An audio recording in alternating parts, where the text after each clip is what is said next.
Kenyan and queer. How going public as gay and non-binary has led to a life of activism and optimism. When media personality Chris Muriithi was outed online, they went public on their own terms, and in the process became an outspoken LGBTQ+ activist. Supported by TheGuardian.org. About this content. Caroline Kimeu. Tuesday, the 10th of September 2024, 5 o'clock British Summer Time. Share.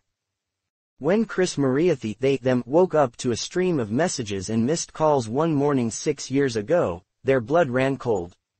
Their foreboding grew into trepidation when they realized why everyone was reaching out. They had been outed as gay and the news was trending online. In the years that followed, Muriithi shuttled between fear that their identity would open them up to attack in a country where same-sex activity is criminalized, grief at some family and friends distancing themselves over the news, and anxiety over how the revelations would affect their daily life.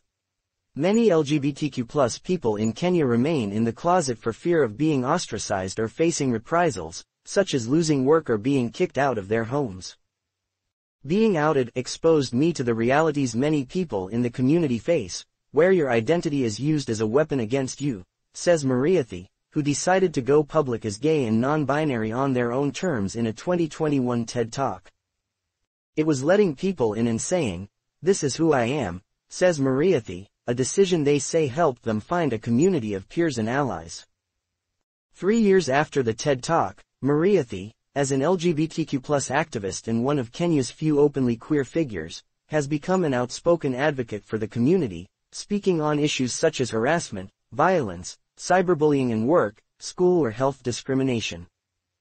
2 years ago they launched the Queer and Allied Chamber of Commerce Africa (QACC), a platform that supports queer-owned ventures to access funding in inclusive markets.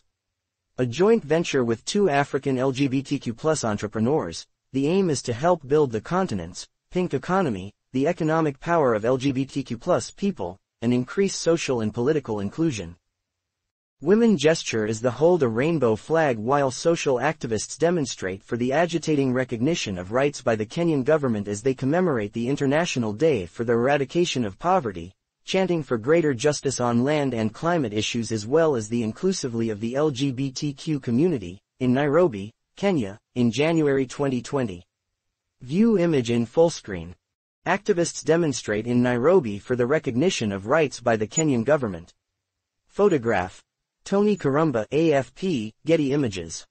It's LinkedIn meets eBay for queer entrepreneurs to trade their services to the community and allies across Africa, says Muriithi from their flat on the outskirts of Nairobi, as they discuss logistics with the entrepreneurs for the next Market Day pop-up fairs where community members promote their services or buy goods. Anti-LGBTQ+ laws and sentiment in many African countries marginalize openly identifying people by keeping them from full access to work, education, healthcare and travel. According to the Open for Business Consortium, discrimination against LGBTQ+ people in Kenya costs the country up to £800 million a year. There are roughly 1.3 million LGBTQ+ people in Kenya, according to estimates from GALC+, formerly known as the Gay and Lesbian Coalition of Kenya, though official figures are unavailable. QACC hopes to leverage and track the African LGBTQ+ community's economic capacity and influence through the platform, which is now expanding to South Africa, to push for governments to stop sidelining this demographic. Muriithi, who only ever saw other queer people on Western TV shows growing up, believes that the lack of visibility of African queer people in film, documentaries, music and art helps to keep the community on the margins, and is working to change that through their LGBTQ+ storytelling platform, Bold Network Africa. The organization runs LGBTQ+ events, has partnered with fashion brands to launch gender-fluid collections, and trains corporate organizations in workplace inclusivity. Living as an openly queer person in Kenya has meant that the personal is often the political for Muriithi, but it has not always felt that way. Growing up on a farm in Nakuru, in Kenya's Great Rift Valley, their identity was never brought into question. Parents and friends simply viewed them as a tomboy, for wanting to play cops and robbers, or for preferring safari boots and trousers to dresses through their teens. Even when Muriithi was suspended from high school for writing love letters to a girl, their parents only chided them for not focusing on their studies. Muriithi did not dwell on why their parents never broached the subject, wondering in passing whether they may not have had the language to do so, or if it was the kind of quiet acceptance their parents' generation could offer. The suspension, however, was an awakening for Muriithi. It was the first time I understood that I had different feelings to the other people, and that those feelings were frowned upon. Muriithi wears sunglasses and a striped fleece and looks directly at the camera. View image in full screen. Muriithi is optimistic about the future for the queer community. After leaving rural life for the Kenyan capital, Nairobi, at the age of 19, Muriithi met more LGBTQ+ people, and faced more scrutiny over their identity. At university, their romantic interests raised eyebrows, and at church they faced stares and gossip over their gender and sexual identity. They agonized over decisions such as what to wear to a friend's wedding, unable to wrap their head around wearing a dress, yet unsure a suit would meet social expectations. They joined a theater, which was relatively gender-fluid and rebellious against societal norms, where they got scouted for a popular TV drama called Tahiti High and gained a following. While they enjoyed acting, their dreams of a career were tempered by offers of roles that did not align with their gender identity. They ventured into journalism and were working as a journalist for an international outlet when they were outed. While social progress is slow and painful, Muriithi is optimistic. The queer community is more visible now thanks to organizations such as Galc Plus, and major countrywide protests. I think about how it was 10 years ago when I came to Nairobi, LGBTQ+ people would be killed and the courts would do nothing, they say. That's changing. Late last year, a man was convicted for the murder and sexual assault of a non-binary lesbian, Sheila Lumumba, in 2022.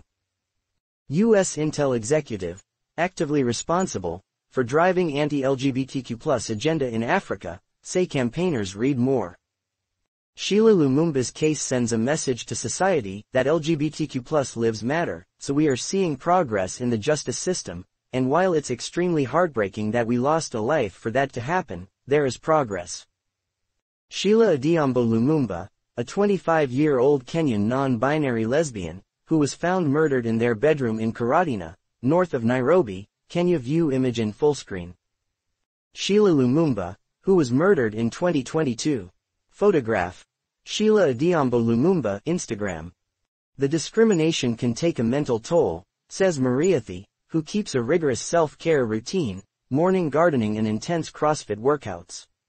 Yet they are also aware that they live a privileged life compared with many others in Kenya's LGBTQ+ community, with a home in a secure neighborhood, bodyguards on nights out, and a lawyer at hand when their activism lands them in trouble. Sitting among a circle of friends in their outdoor yard, a married couple remember agonizing over Muriithi's decision to come out and reminisce about what life has been like since, from learning not to misgender them, to finding LGBTQ+ friendly places to hang out, and conversations with their kids who no longer call Muriithi aunt, or uncle, but simply friend. I'm not there when they, my friends, are answering questions about me, but they go ahead and create an accepting environment, says Muriithi. But I also don't overthink it. The thing about being queer is that you have to show up to let people know, I'm here.